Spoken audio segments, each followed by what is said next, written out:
आपको लगे कि हाँ मैंने सही किया। बहुत फोर्स करके कुछ करने का जरूरत नहीं है।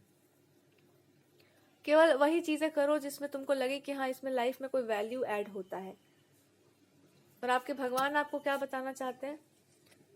अपनी गॉडेस की तरफ रहिए। वो आपको क्या कहेंगी? वो आपको यही बोलेंगी कि उन्होंने आपको बहुत सारी ब्लेसिंग्स दी हुई हैं, बहुत सारे आशीर्वाद, बहुत सारे वरदान दिए हुए हैं अभी तक लाइफ में। और सबसे बड़ी ब्लेसिंग यही है ना कि आप सॉफ्ट स्पोकन इंसान है। मीठा बोलना भी जानती हो, तीखा बोलना भी जानती हो। तीखा आप ज्यादा बोलती नहीं होंगी, बहुत मीठा ही बोलती होंगी।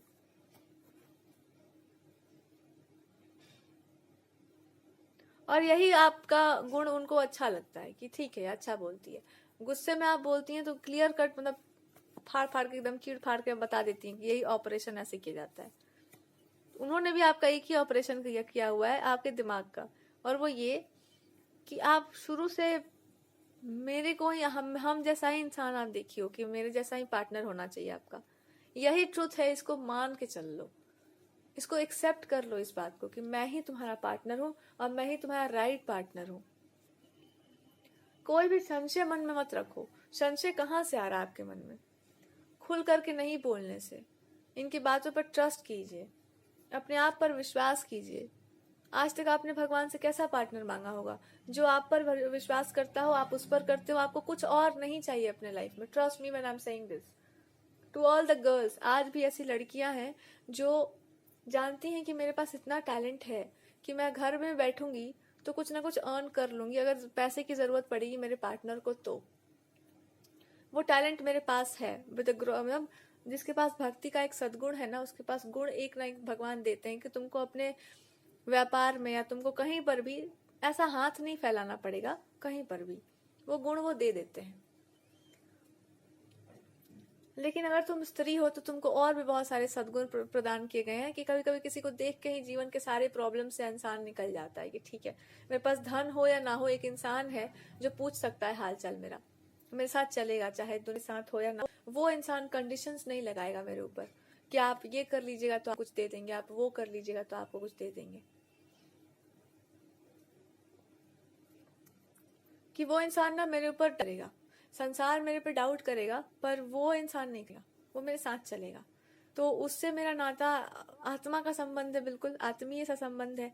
हमको उसको कॉम्प्रोमाइज नहीं करना है।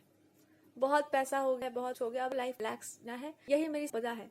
मेरी फैमिली, मेरे लोग, या ये इंसान, ये पर्सन मेरी संपदा है। इतनी बड़ी दुनिया में कोई एक ऐसा इंसान हो जिसको आपके अलावा और कुछ अच्छा ना लगता हो, जिसकी सारी चिंता ही आप ही हो, वो आपकी संपदा है। या जिसको देख करके आपको ऐसा लगता हो कि लगता है तुम भगवान ही हो क्या, तुम तो भगवान ही जैसे हो। ऐसी ही तो मूर्तियां देखी हैं हमने आज तक। मूर्तियों में ऐसे ही तो दिखते हो तुम वही हो, तुम ही आए हो, हम जानते हैं तुम ही हो। जब आप ऐसे देख लें किसी को तो फिर आपको लगता है कि फिर बताना नहीं पड़ता है कि पति होता है, पूजा करना चाहिए। फिर अगर नेचुरल नॉर्मली आपके मन में ये भावना आ गई है कि लगता है आप वही हैं, किसी ना किसी तरीके से आप हमको टेस्ट कर रहे हैं, या कुछ तो मेरे में फॉल्ट रहा होगा कि आप शायद वही हैं जिनको हम आज तक मूवियों में देखते आ रहे हैं। यहाँ पे आपकी आध्यात्मिक यात्रा शुरू भी हो गई और आधी आधी खत्म भी हो गई। मिल गया आपको रिलीफ। ये हमारा इंडियन कल्चर है। ये तुम्हारा है।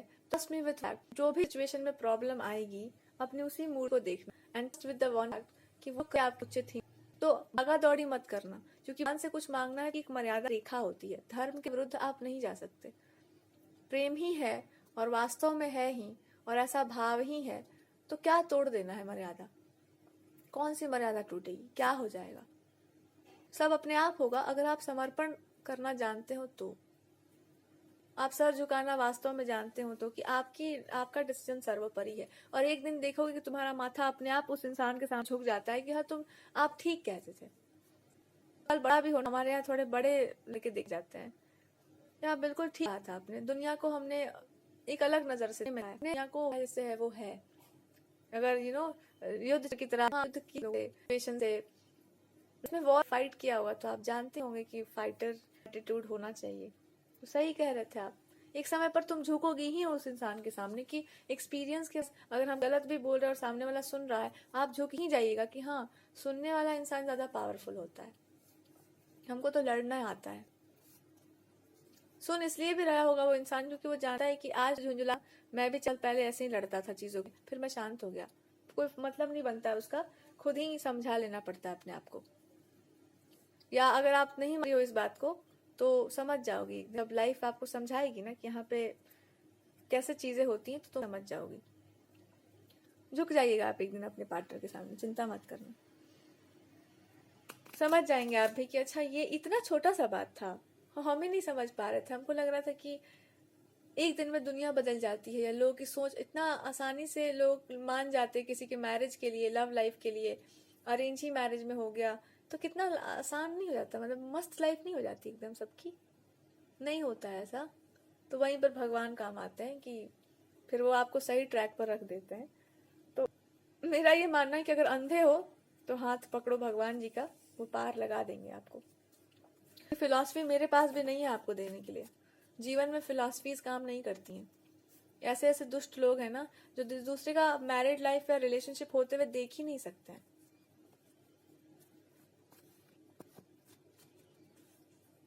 आपका क्या होगा, आपका एकमात्र एक ही सच होगा कि ये सब कुछ करेंगे हम लोग, आपका जो काम करेंगे वही हमारे बजाय ऐसे रहेंगे एकदम अच्छे आईडी जीवन जिएंगे, बड़ा सब कुछ करेंगे दूसरों के लिए और सब कुछ अच्छा हो जाएगा। और सब कुछ यही बात से आपके पार्टनर को डर लगता है, तुमको हम यही नहीं समझा पाएंगे कि ये ऐसा एटीट्यूड नहीं सही होगा, इज नॉट राइट।